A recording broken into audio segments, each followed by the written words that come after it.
सब क्लास में अच्छा रैंक लाना चाहते हैं। क्लास में ज़्यादा से ज़्यादा मार्क्स लाने के लिए एक दूसरे से कॉम्पीट करते हैं और कभी कभी तो 12 से 15 घंटा पढ़ाई करते हैं, पर फिर भी अच्छे रिजल्ट अचीव नहीं कर पाते। और वहीं कुछ स्टूडेंट्स एग्जाम देने से पहले बोलते हैं कि मैं तो ढंग से पढ़ा ही नहीं है। अक्सर ऐसे लोगों के ज़्यादा मार्क्स लाते हैं एग्जाम में। हमें हार्ड वर्क स्टडी पे नहीं बल्कि स्मार्ट वर्क स्टडी करना है। क्लास में अच्छे रैंक लाने वाला स्टूडेंट वो बाकियों से बहुत ज्यादा मेहनत नहीं करते हैं, वो भी सेम नंबर ऑफ आवर्स से पढ़ते हैं। वह बहुत कम समय स्टडी करते हैं, मगर वह उस टाइम को बहुत ही इफेक्टिवली और फोकस के साथ पढ़ते हैं। टॉप रैंकर स्टूडेंट वो कुछ ऐसी टेक्निक का यूज करते हैं जिससे वह कम समय में बहुत ज्यादा सीख जाते हैं। ऐसे स्टूडेंट 5 से 6 घंटे ही पढ़ाई करके रेगुलर क्लास अटेंड करके अच्छे मार्क्स लाते हैं। उसके बाद सिर्फ एग्जाम टाइम में ही पढ़ते हैं, फिर भी वह टॉप कर जाते हैं। टॉप 3, टॉप 10 में आ जाते हैं, टॉप 5 में आ जाते हैं। शिव खेड़ा कहते हैं, winners don't do everything, they do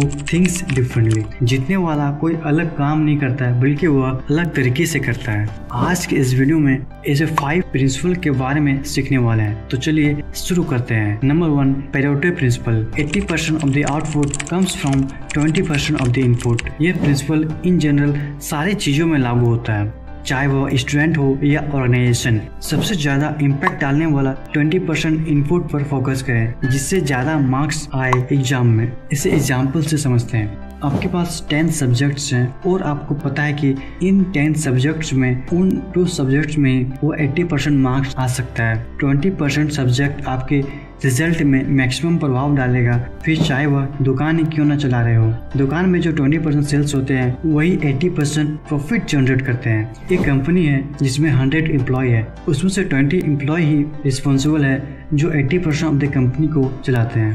Pareto principal को अप्लाई कैसे करें? आपको किसी सब्जेक्ट में 100 टॉपिक्स पढ़ाए गए हैं, तो एग्जाम में 100 टॉपिक्स में सारे तो नहीं आएंगे। इसमें हमारा जो स्ट्रेटजी होना चाहिए वो यह है कि एक बार सारे सिलेबस को पढ़ ले, उसके बाद प्रीवियस ईयर क्वेश्चन को पढ़ ले। क्लास में जो असाइनमेंट या टेस्ट दिए हैं उन क्वेश्चंस को एनालाइज करें। उसके बाद टॉपर नोट्स को पढ़ सकते हैं, जिससे आपको पता चले वह कैसे राइटिंग स्किल्स को यूज करते हैं, जिसके कारण वो अच्छे रैंक लाते हैं। इन सारे रिसोर्सेज से हम वो कॉमन क्वेश्चंस, कॉमन टॉपिक को आइडेंटिफाई कर सकते हैं जिसके आने के चांसेस बहुत ज़्यादा है। अब हमें पता है कि वह कौन से 20% रिसोर्सेज हैं जिससे हम 80% एफर्ट लगाने वाले हैं ताकि मैक्सिमम रिजल्ट आए। Number 2, Parkinson's law. Work expands so as to fill the time available for its completion. आपने कभी नोटिस किया है कि जब भी कोई कार्य का डेडलाइन नहीं आ जाए तब तक उसे पूरा नहीं करते। अगर 1 हफ्ता का टाइम है तो लास्ट समय में करते हैं, यानी कि जब कभी भी किसी भी कार्य को जितना टाइम देते हैं वो काम उतना ही ज़्यादा बढ़ जाता है। छोटा सा ही काम क्यों ना हो, जितना टाइम देंगे उतना ही टाइम बढ़ जाता है। इसलिए बहुत इम्पोर्टेंट है अपने लिए डेडलाइन को सेट करना। किसी भी सब्जेक्ट को 1 हफ्ते का टाइम देंगे तो वह 1 हफ्ते में ही खत्म होगा।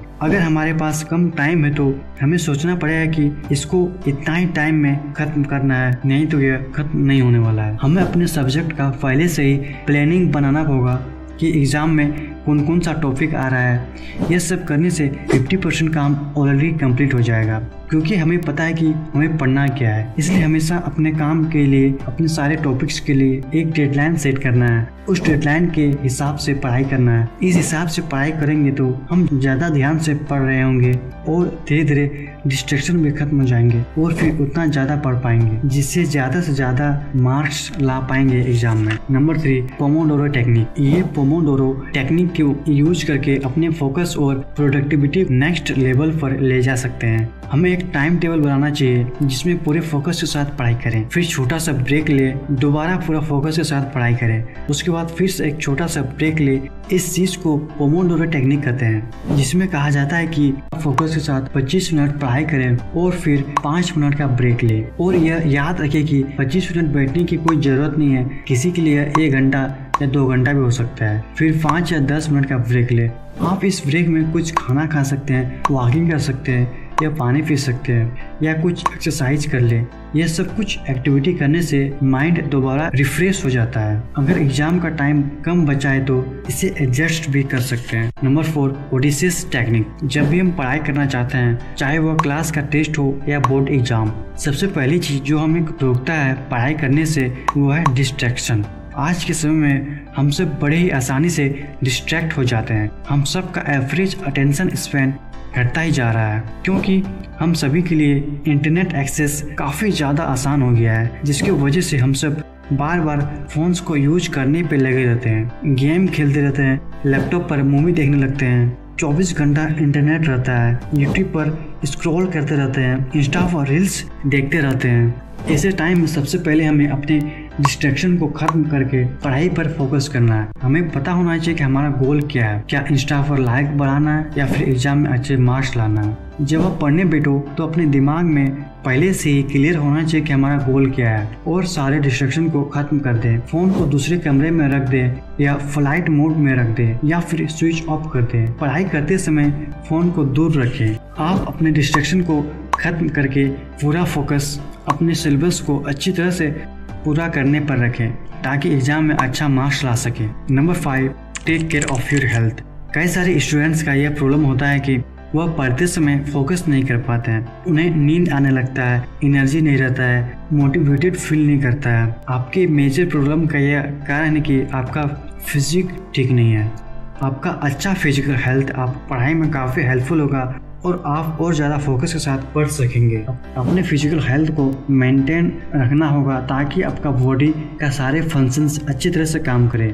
अपनी बॉडी के साथ अपने खाने पर भी ध्यान देना चाहिए। एग्जाम के टाइम पर जंक फूड को जितना ज़्यादा हो सके उतना ज़्यादा अवॉइड करना चाहिए। इसलिए कॉलेज का एग्ज़ाम हो चाहे बोर्ड एग्ज़ाम का, अच्छे मार्क्स लाने के लिए, अच्छा रैंक लाने के लिए अपना हेल्थ का ध्यान रखें। इस वीडियो को पूरा देखने के लिए आपका बहुत बहुत धन्यवाद। मिलते हैं अगले वीडियो में।